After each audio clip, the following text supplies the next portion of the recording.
What if the most dangerous man in the room was the one nobody noticed? The one carrying secrets, scars, and a story worth millions. Welcome to C-Town Slim Television. There's one word that comes to mind when I think about the last 10 years of my life. Wow. No. For real. Just wow. Sometimes I sit back and think about men like Job, Joseph, brothers from the Bible who got stripped all the way down to nothing before life turned around and handed them everything. That's how I feel. And before you start thinking I'm bragging, let me explain something. Today, I got everything I ever wanted. Money? Yeah. Security? Absolutely. Peace? Finally. The kind of peace that only comes after chaos damn near destroys you. I got enough money where, if it's handled right, generations of my family should never have to struggle. My wife? Man, that woman is the real deal. Ride or die don't even begin to explain her. So if I sound like a man standing on top of the mountain talking reckless, understand something first. I earned every inch of this view. Because where I came from, most men don't make it out, and the ones that do usually don't come out whole. Truth is, I originally planned to write some wild street story. You know, drugs, money, women, betrayal, all the things people expect from a dude with my reputation. But the older I got, the more something kept nagging at me. A voice telling me, nah, tell them what really happened. Tell them how this all started. Tell them what it cost. Tell them what prison smelled like. Tell them what regret tastes like. Tell them how a man can lose everything and still somehow find himself. So that's what I'm doing. My name is Jerome Williams. Some people know me as C-Town Slim. And if you're willing to ride with me, I'm gonna take you back to the exact moment everything changed. But before you hear the success story, you gotta survive the nightmare with me first. Because unfortunately, this story starts in prison. Ohio. Mansfield Correctional Camp. Better known by inmates as Camp Cupcake. Yeah, real intimidating name, right? I was serving 6 months. 6. Not 60. Not 16 years. 6 little months. Got caught slipping with a 1/4 ounce of dope, and a judge decided to show me mercy. First offense. Lawyer did his thing. Program eligibility. Boom. 6 months. At the time, 6 months felt like forever. Now? Man, I'd trade for 6 months in a heartbeat compared to what came after. Anyway, Camp Cupcake wasn't exactly what people think when they hear prison. This wasn't gladiator school. This wasn't hardened killers sharpening toothbrushes.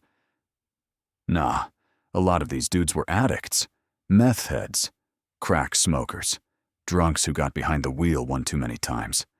There were only a handful of polished cats in there, and even they usually came from harder joints, where their security level got dropped. I'll explain prison politics later. Right now, all I cared about was getting home. Because while I was sitting in that place, my girl Cassandra was pregnant with my son, my firstborn, Jerome Williams Jr., Lil J-Dub. And let me tell you something, missing those moments, that tears a man up in ways I can't fully explain.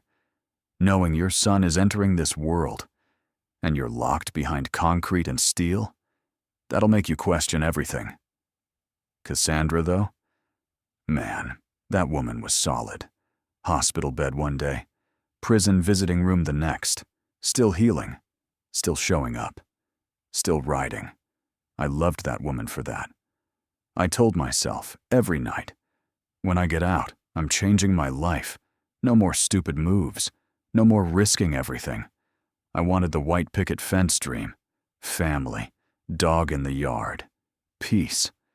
Funny how life hears your plans, then laughs in your face. Because right around month 4, my little cousin arrived.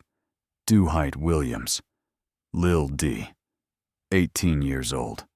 Scared out of his damn mind. Lil D came into that camp looking exactly how an 18-year-old kid is supposed to look when he steps into prison for the first time. Terrified. Eyes darting everywhere, shoulders tight, trying to act tougher than he felt. I could see it all over him. Truth be told, part of me felt bad for him. The other part, I was relieved. At least he landed in Camp Cupcake instead of somewhere far uglier.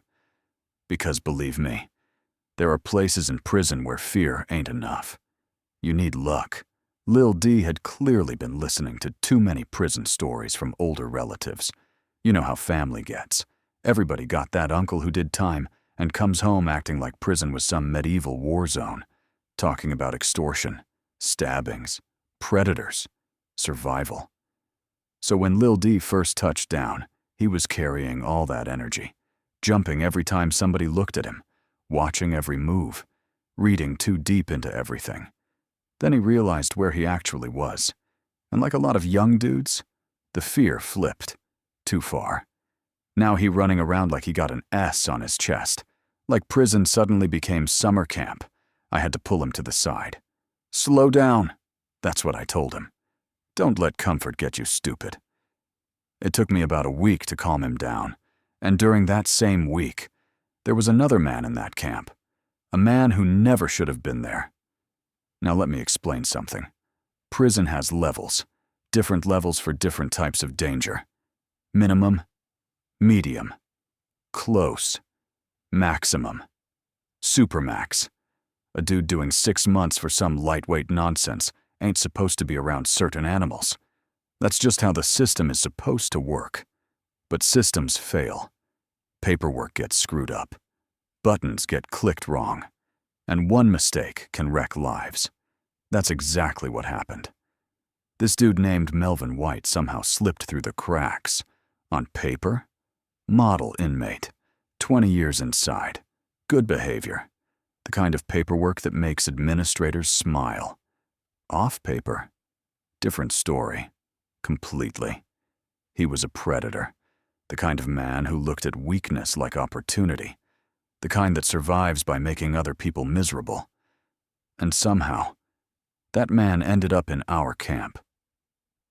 I didn't know all that at first, didn't care to. At that point, all I cared about was finishing my time and going home. Then one afternoon, everything changed. I was laid back on my rack, headphones on, watching TV, half zoned out. Lil D walked up. Yo, Rome, you gonna chow? I pulled one headphone off. I don't know. Why? They serving some trash. I'm trying to cook out my box, but I need mayo, cheese, barbecue sauce. I sat up. Go in my locker. He grinned. Bet. Then he said he was gonna shower first. I laughed. No offense, but your ass can't cook. He laughed too. Man, shut up. Just come get me when you're done. That was it. Regular conversation. Nothing special. Nothing dramatic. Just prison life. He grabbed his stuff and headed toward the showers. And me? I put my headphones back on, went right back to zoning out, not knowing that would be the last normal moment either one of us would have. The prison has a strange way of teaching you how fragile normal moments really are. 1 second you're joking with family. The next, your life gets split into before and after. I remember checking the clock, watching the afternoon drag. The news had just gone off. Same depressing mess as always. Death, politics, bad headlines. I was hungry, annoyed, wondering what was taking Lil D so long. At first I didn't think much of it. Prison ain't exactly built on speed. But as more time passed, something started bothering me. Then I saw 2 dudes I knew walking toward my rack. Not friends, just familiar faces. The kind of prison familiarity where you nod, speak, keep moving.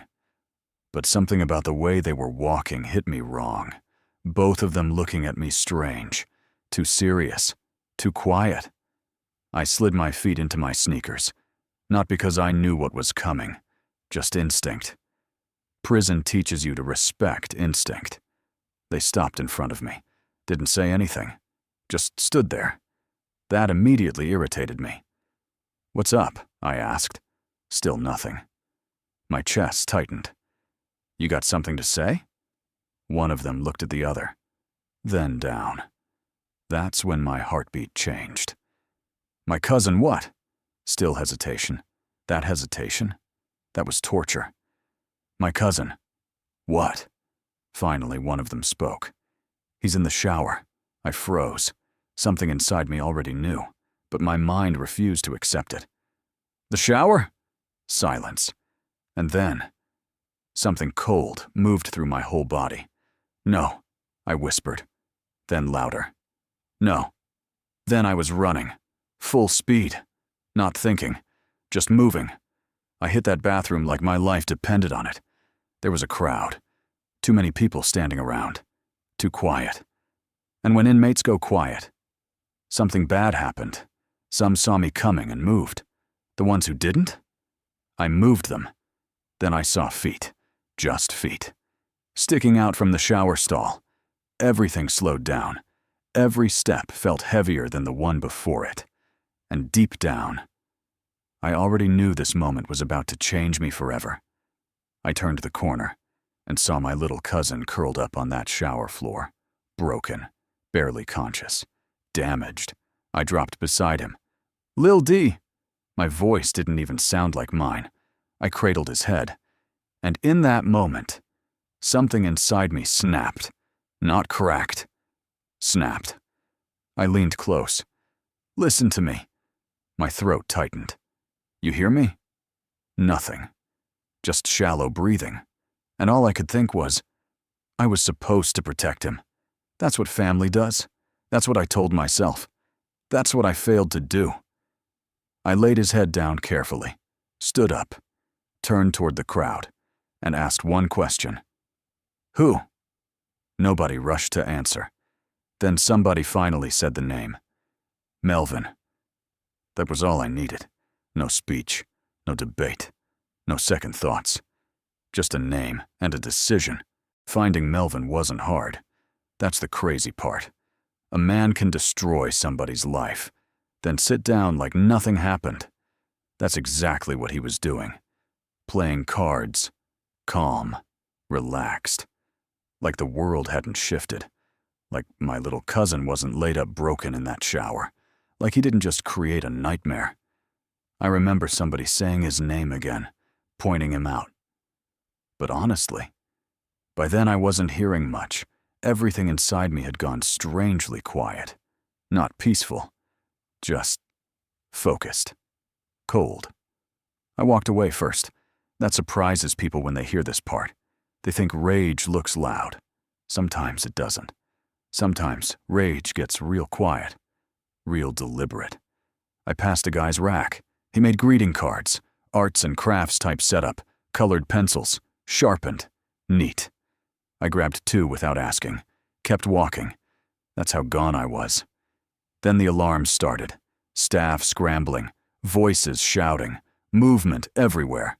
Didn't matter. Because I already saw him. Melvin stood up from the card table. Started walking. And whether he knew who I was or not, it didn't matter. I moved behind him. Closed distance. And before he could react, I drove that pencil forward. Hard, straight into his throat. Everything after that happened fast. Too fast. A burst of panic, bodies moving, shouting, chaos. But all I could see was Lil D, curled up on that floor, helpless, broken. That image kept flashing in my mind like lightning. Again, again, again. So I kept going. No hesitation, no mercy, no conversation, just fury. Pure fury. I blacked out. That ain't movie talk. That's real. When people say they saw red, I understand exactly what they mean. Because when I came back to myself, staff had me. Multiple officers dragging me off. My breathing felt ragged. My hands were shaking. My whole body felt like it had electricity running through it. And Melvin? He wasn't moving. That's when reality finally hit. Not immediately. Not in the moment. But in that ugly quiet after violence, when adrenaline leaves your body, when breathing slows, when the truth finally sits down beside you. I had just changed my life. Forever. And just like that, my 6-month sentence died, along with the version of me that expected to go home. They threw me in the hole after that. Solitary. And let me tell you something. People who ain't never been in solitary love throwing that word around, like it's just another room. It's not. That place felt alive, and not in a good way. The air was thick, heavy, like the walls themselves had been sweating for years. Mildew, rot, human funk, desperation. Every breath felt borrowed. The kind of place that makes you understand real fast why some men lose their minds. And for the first few days, I wasn't far from joining them, because once the adrenaline wore off, the reality came. Hard. I killed a man. Say what you want about the reason. Say what you want about family. Say what you want about justice. None of that changes the fact. I took a life. And once that truth settles in, everything changes. I remember sitting on that bunk staring at the wall, thinking, that's it. My life is over. No sun, no Cassandra, no freedom, no future. Just concrete, steel, and regret. I was 21 years old. 21, and already mentally writing my own obituary. The crazy thing, I wasn't even panicking the way you'd expect. I was numb, like my brain shut certain parts off just so I could survive. Then court started. Back and forth. Murder charge hanging over my head like a storm cloud. Second-degree murder. That phrase hits different when it belongs to you. Family? Gone. Support? Gone. Lawyer? Man, don't even get me started. This dude looked like he bought his suit off the clearance rack and practiced law as a side hustle. I'm standing there fighting for my life. And this man looked like he was late for a discount furniture sale. Meanwhile, Cassandra? Every single court appearance. There, holding me down. The only face I could count on. And because I was in the hole, court was the only time I saw her. That woman watched me deteriorate, hair wild, face rough, looking like prison swallowed me whole. And maybe it had. Sentencing day came. I already knew what I thought was coming. Life. Simple as that. I wasn't expecting mercy. Wasn't hoping for miracles. Just bracing for impact. The judge looked over his glasses. Mr. Williams, is there anything you'd like to say? And here's the wild part. Inside, I was angry, bitter, felt abandoned, felt betrayed, felt forgotten. But what came out of my mouth? Something different. Because standing there, looking at Cassandra, thinking about my son, thinking about Lil D, something human still lived inside me. So I spoke. I told the court that a man had put me in a position no family member should ever face, that I acted emotionally, that I failed to respect the value of life, that I was sorry, and I meant it, not because I regretted protecting family, but because I understood the cost. Then something strange happened. A woman came into the courtroom, handed the judge a paper. He read it. Silence. Long silence, the kind that makes your heart pound in your throat. Then the judge spoke. And everything changed.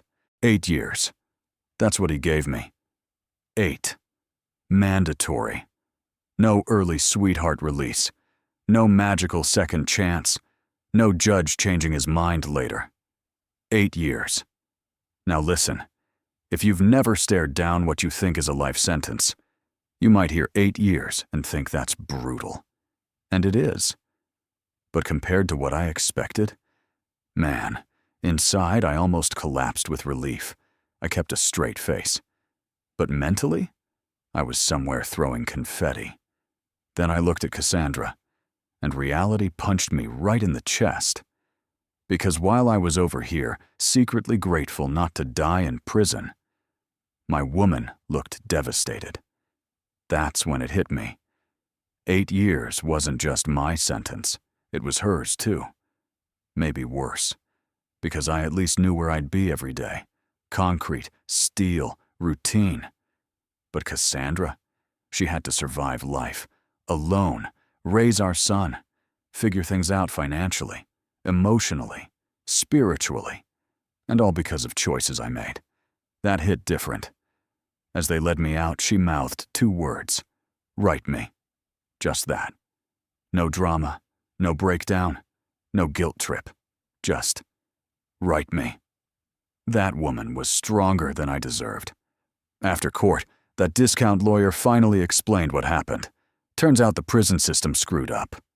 Bad. Melvin never should have been in that camp. He belonged in a much higher security facility. Different level, different environment, different placement entirely. Meaning, the system put a predator in the wrong place, and people paid for it, including me. The state wasn't trying to shine too much light on that. So instead of pushing all the way for murder, they took the manslaughter route, damage control. That's what it smelled like to me. But I didn't care. At that point, 8 years sounded like mercy. When they took me back to my cell, I was mentally wrecked, exhausted. I sat there thinking about writing Cassandra, telling her to move on. Seriously. Find somebody better. Live her life. Because what kind of man asks a woman to freeze her life for 8 years, especially with a child? That felt selfish. But before I wrote anything, something else happened. I noticed the books, a pile of them, scattered, like they'd been sitting there waiting on me. Funny thing is, I hadn't even paid attention to them before. But now, they were all I had. Different authors, different worlds, different escapes. I started reading, then kept reading, then kept going. And for the first time since prison swallowed me, my mind went somewhere else. That's what books did. They took me out of that cell, out of that smell, out of that fear. 1 minute I was an inmate. Next minute I was in somebody else's universe.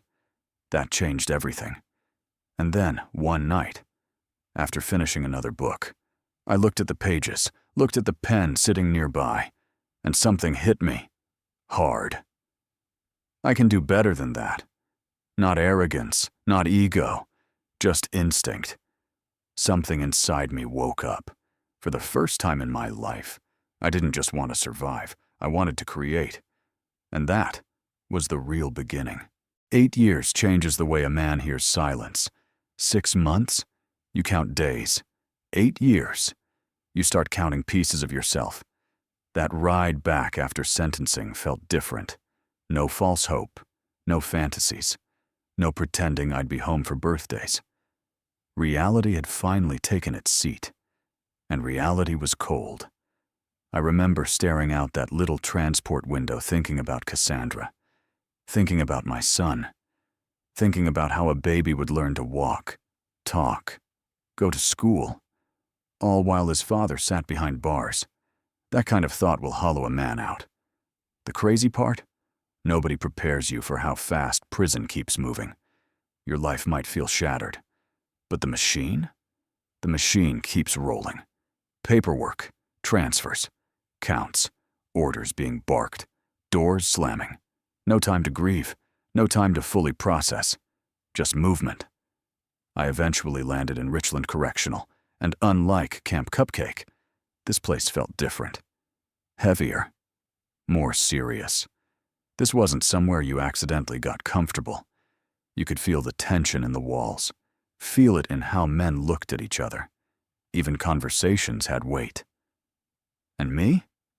I came in carrying something invisible, the kind of reputation that follows certain stories. Some inmates knew what happened. Some thought they knew.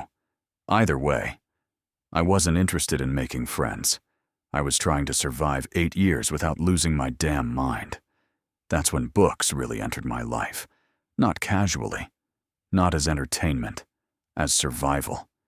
That's what they became. An escape route, a tunnel, a temporary release. I'd read for hours, disappear into other people's worlds, forget where I was, forget who I was. Sometimes I'd look up after finishing a book and almost be shocked to see bars still there. That's how powerful it became. And the more I read, the more something kept bothering me, not in a bad way, more like a challenge. I started noticing patterns, predicting endings, thinking, I would have wrote that different.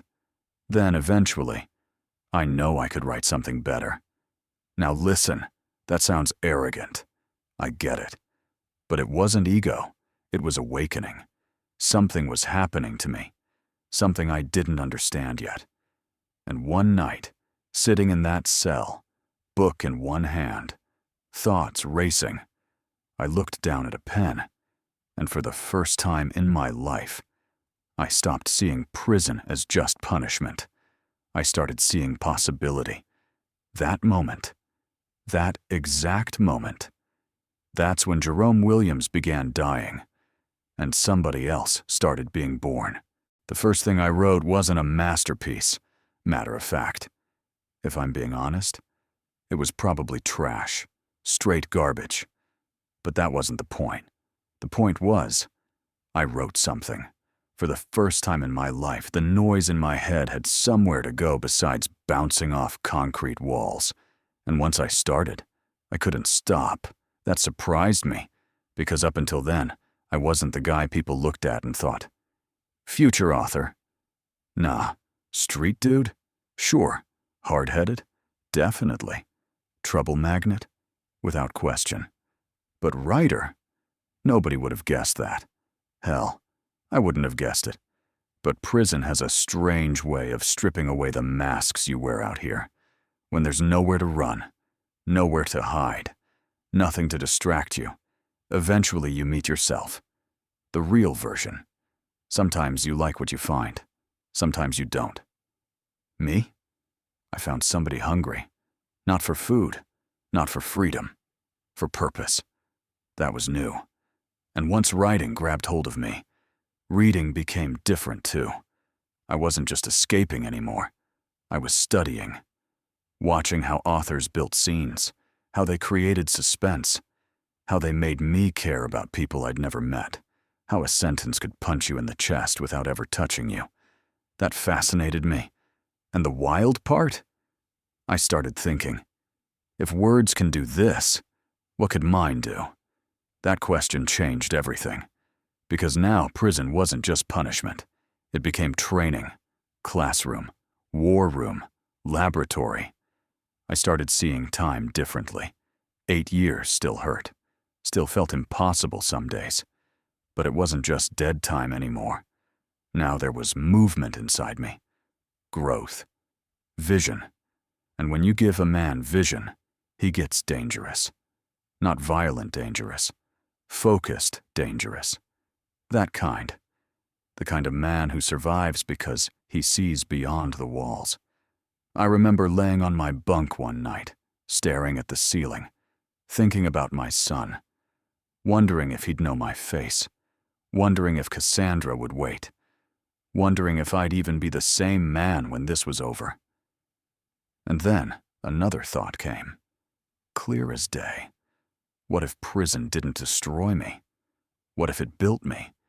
That idea kept me awake, because if that was true, then everything I suffered had meaning. And if suffering has meaning, a man can endure almost anything. That was the beginning, not of freedom, not yet, but of transformation. The old Jerome walked into prison expecting to survive 6 months. The man laying in that bunk? He was starting to imagine something bigger, something nobody around him could see yet. Not even him. And that's the crazy thing about purpose. Sometimes it finds you in the darkest places. I wish I could tell you the transformation happened overnight, that some magical switch flipped, and suddenly Jerome Williams became this disciplined, focused man with a master plan. That ain't how it happened. Growth is uglier than that. Messier. Some days I felt inspired. Other days, I hated everything. The walls, the routine, the noise, myself. Some nights I'd sit there wondering if Cassandra was slipping away, wondering if some other man would raise my son while I sat in a cage writing dreams on prison paper. That kind of thinking can eat a man alive if he lets it. And trust me, there were nights it almost did. But writing gave me something prison had taken from me: control. Not over the sentence, not over time, but over my mind. That mattered, because when a man loses control of his mind, he's done, finished, and I refused to be finished. The more I wrote, the clearer things became. I wasn't just telling stories, I was rebuilding myself, piece by piece, word by word, page by page. And maybe that sounds dramatic. Maybe it is. But unless you've sat in a cage trying to remember who you are, you probably won't fully understand. Prison will either introduce you to your weakness or force you to discover your strength. Mine happened through a pen. Crazy, right? Out of all the things that could have saved me, it was words. I used to think survival meant muscle, violence, fear, reputation. Prison taught me survival could also mean discipline, focus, vision, patience, and somewhere between the pain, the regret, and those endless nights staring at steel, Jerome Williams stopped being just an inmate. Something else was forming, something bigger. I didn't know his name yet, didn't understand his reach, didn't know how many lives he'd eventually touch. I just knew one thing. The man who walked into prison expecting 6 months was never walking back out the same. And if fate had anything to say about it, the version coming out would be far more dangerous than the one that went in. Not because he knew how to destroy, because he finally learned how to build. My name is Jerome Williams, and this was only the beginning. Some stories end, but the real ones leave questions unanswered. If this chapter pulled you in, like, subscribe, and share, because the next move changes everything. Until next time, welcome to the world of Seatown Slim Television.